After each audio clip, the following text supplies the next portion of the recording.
Hey, what did I miss?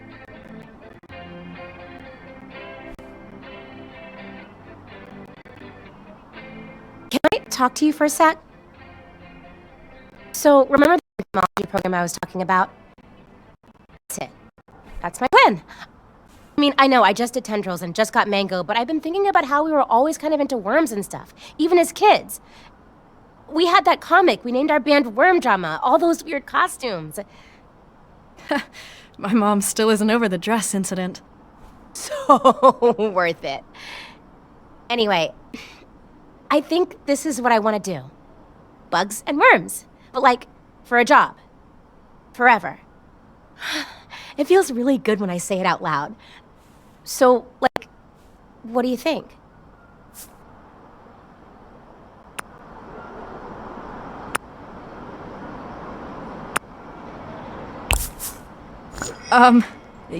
Yeah, you seem really happy about it, so that's great. I can totally see you as a bug doctor or whatever. Yeah! Bugologist! Anyway, you know how Rosa made that whole plant thing for college applications? Turns out you pretty much have to do something big like that to even get noticed by most schools.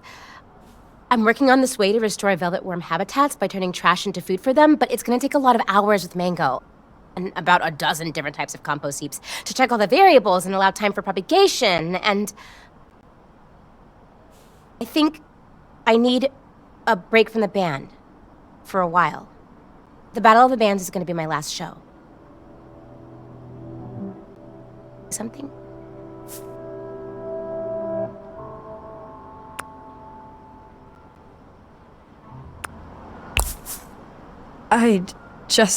I can't believe it. You will not. This is mine. Maybe we can share him? You guys, he's evil. Adventurers, this way, this way. So you're just done? For now. For now. I just want to focus on my future. What about our future? Oi! Ollie! You ready to conquer this quest? Hell yes! I'm ready to kick some Brax's butt!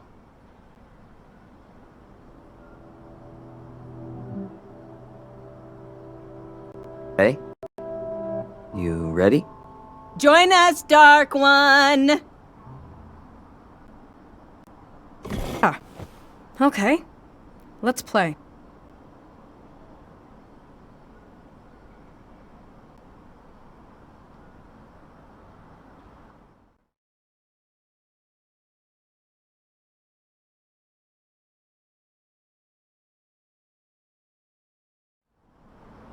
All right, everyone have their snacks all set up?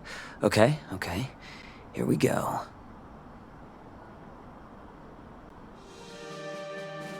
Previously on LNL, the party decided to search the Library of Ages for information that aid them in their fight against the cult of Braxis and their disarmingly handsome leader, Keth.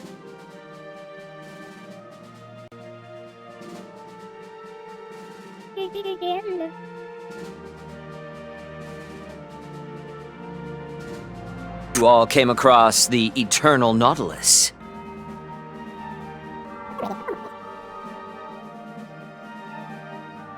And, after some trial and error, you were able to gain entry to the Library of Ages. Inside, you battled a magical book. Jeff found the Necronomicon. And with the help of Dewey, you uncovered the locations of the Blightbane Axe and the temple in the Ocean of Sand.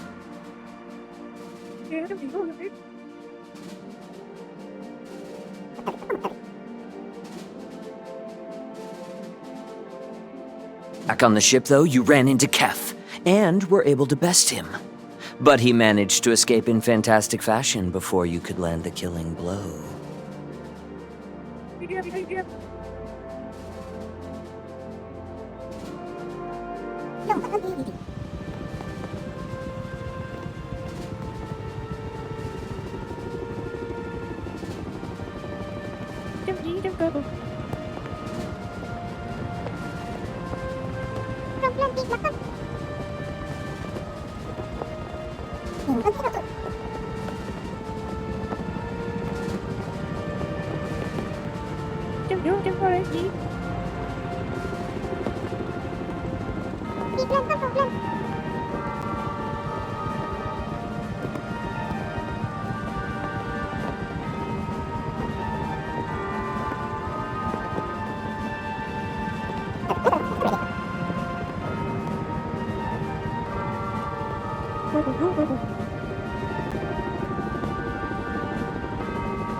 You've been quiet, Faye.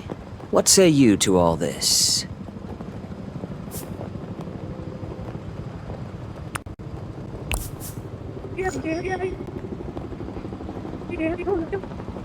Sure.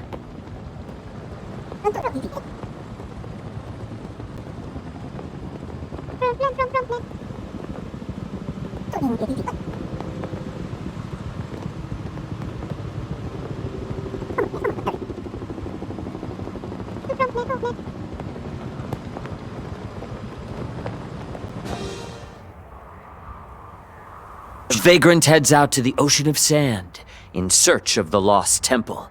The trek will be long and arduous.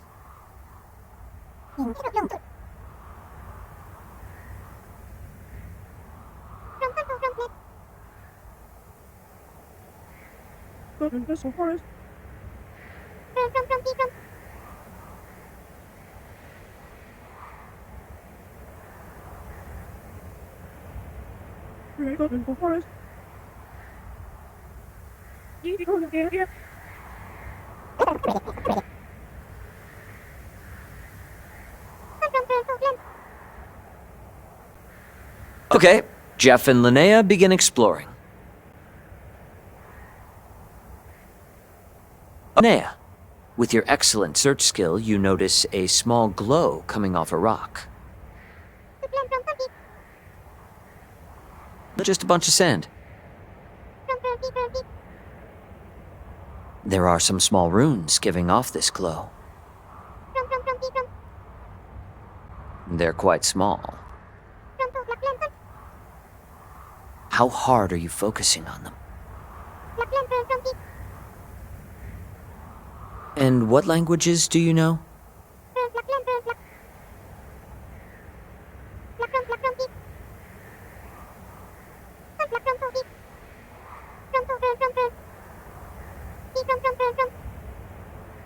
Yeah, you can't read it. Yeah. Fine, you can read it. Quicksand. At this point, you're about waist deep. Everyone rushes over.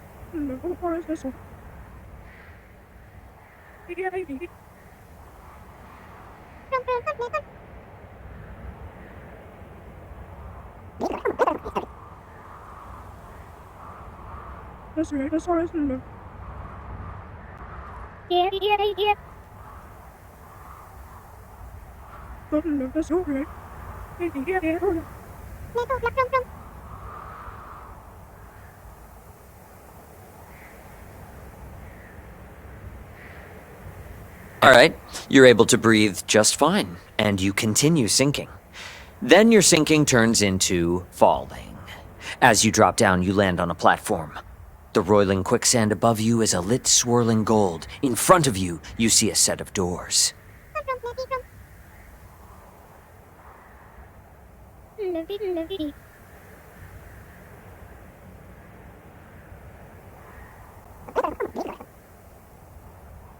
The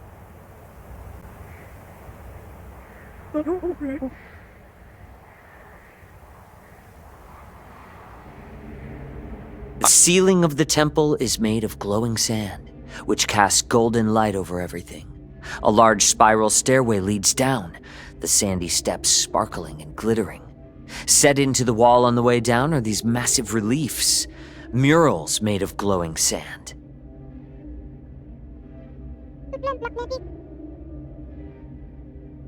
The murals are made with the lightning-touched glass that reflects and changes color.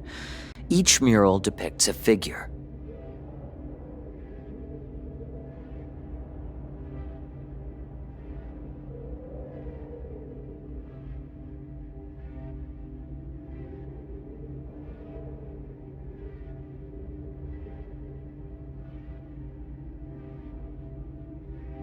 One figure is clad in dark robes, and their hands come together at their stomach, holding a crystal ball. Another figure stands tall, their arms outstretched, a spear laid across their palms held upwards to the heavens.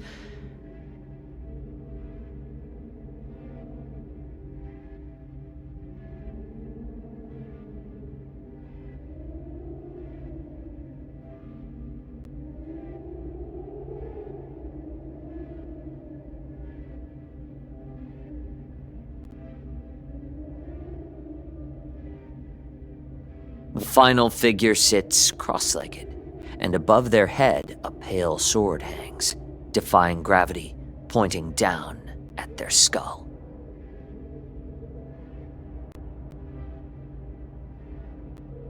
As you pass through the threshold, you enter a large open space.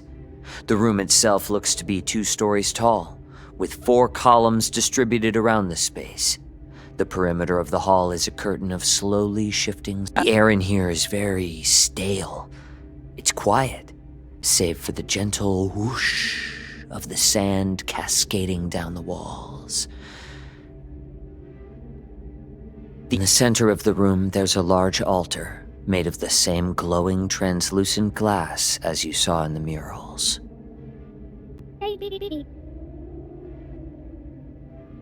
As you draw closer, you see... let me just find what I wrote.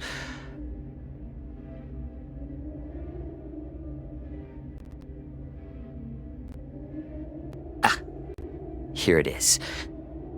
The altar is a massive triangular plinth of glass that has a dull glow from within, but the surface is polished, so it's almost a mirror. On each of 3 sides is an intricately carved image, and lying on top is an ancient skeleton wearing a gleaming set of polished plate armor.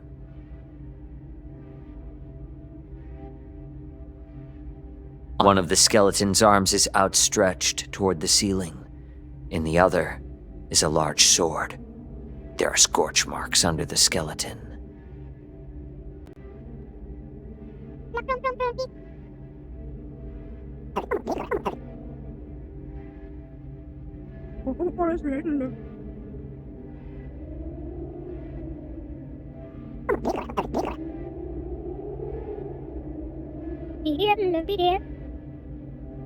On one of the sides, there is an image of a skull. On another, there is a pictograph of a winged animal.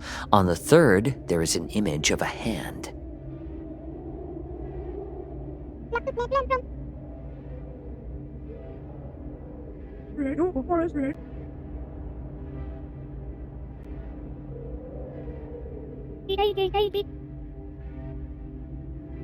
Do you place your hand in the sand? Do you?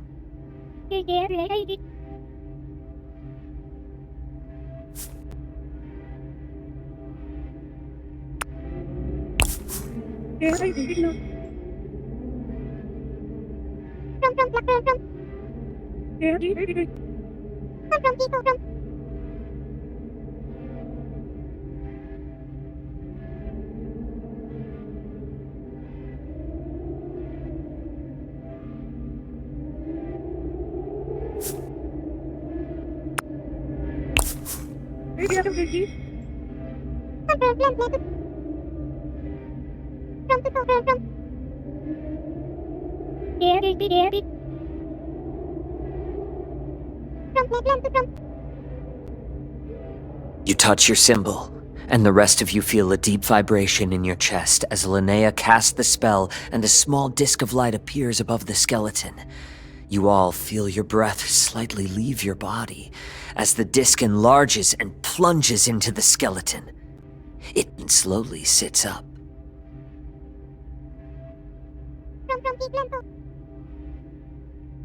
A skeleton cocks its head, staring at you.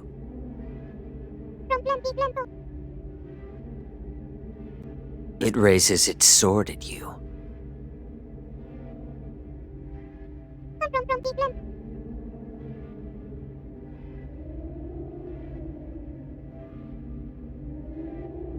Oh, I know what it says. Everyone, roll initiative.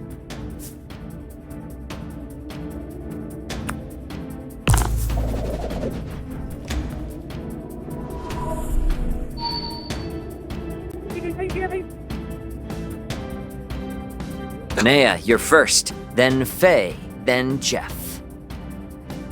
The skeleton is advancing on you. What do you do?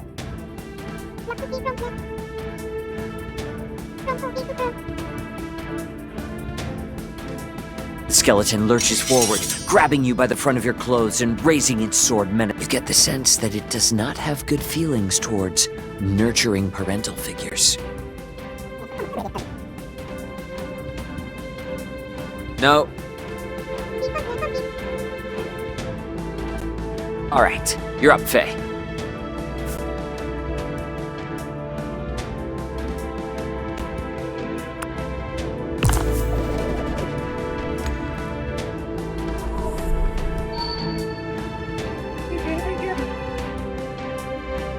Nice roll.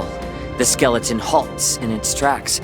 You can't see any expression in its skull face, but you start to see it visibly shake in fear. You have its attention, though, and it drops Linnea to face you. How good is your aim? In that case, the spoon sails through the air and straight through its ribs and out the other side, taking a big chunk with it.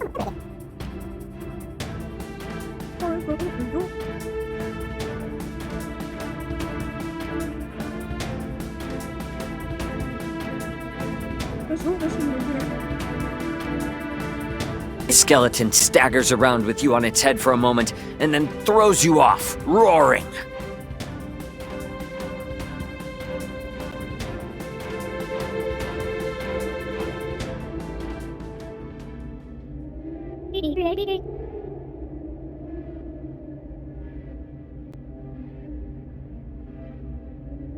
Skeleton raises its arm and grasps its face with its gauntlet, and then yanks.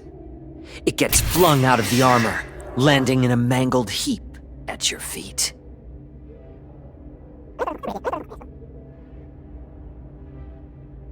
Gauntlets, greaves, and bracers fall away, leaving a curious that floats in the air. Oh, it's the chest part of the armor. Oh, no way. Yeah, I've only ever read that word. Anyway.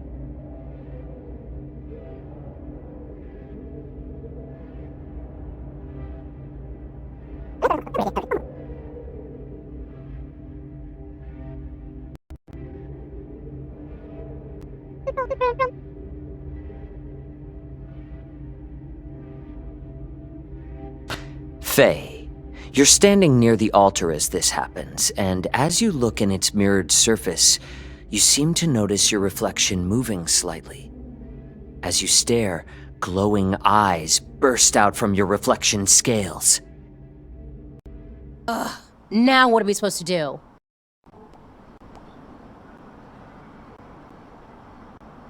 Who is Mammoth? I hate it when he texts people. Come on, Faye. Tell us.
Are you sure? You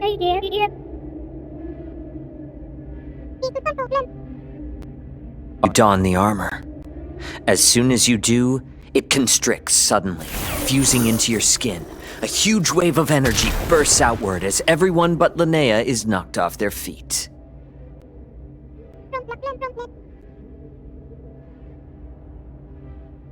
Sand columns in the room explode outward. You all feel the ground quaking as massive pieces of the ceiling fall and explode in sprays of sand.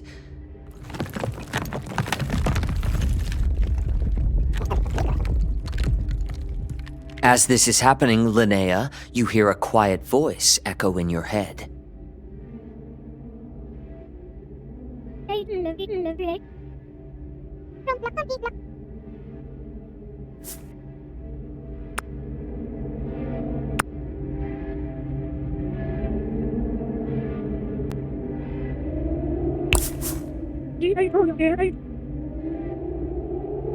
You watch as Linnea begins levitating upwards. A huge piece of ceiling lands on the altar, and it explodes in shards of glass.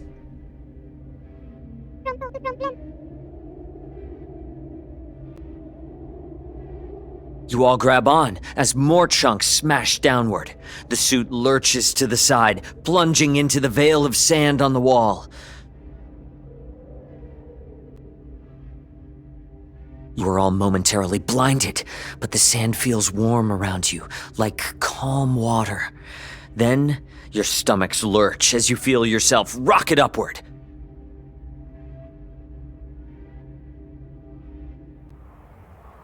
You burst out of the sand, hurtling high above the dunes, until you all come arcing down onto the deck of the Vagrant.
You all retire to your quarters and turn in.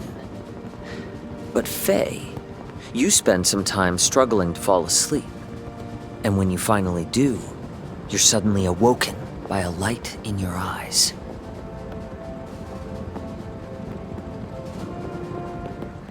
You open them. Does someone have a torch? No, it's coming from outside. You open the door to the deck and step out. You hear it before you see it. A slow whine. A whisper coming from this light in the sky. You hear something coming. A whisper, tickling at the base of your spine. A single word. Cataclysm. Something zips onto the deck beside you. It's a small piece of hail, sizzling. Then zip, zip, zip. More start coming down around you. And come the screams. The burning hail rains down, tearing through the ship. Everyone is panicking, running. It's chaos. You see Sid and Celeste turn and run full speed off the deck, holding hands as they fall. The light winks out. For an eternity, everything is quiet. And on the horizon, you see the sunrise. Rays of crimson light crawl across the sky. The whole sky is a dazzling red. It's so peaceful. But your gut knows better. This isn't sunlight. Sunlight doesn't smell like ash. The sky is on fire. You hear the roar now, and your world explodes in pain. The sound is deafening. It's so hot. So inescapably hot. Why won't it just end? But you wake up. In your bed, on the ship. You glance over at the mirror, but you don't see Faye. You see a shadow. A shadow with a burning red smile that whispers, "Hello, Faye. Miss me."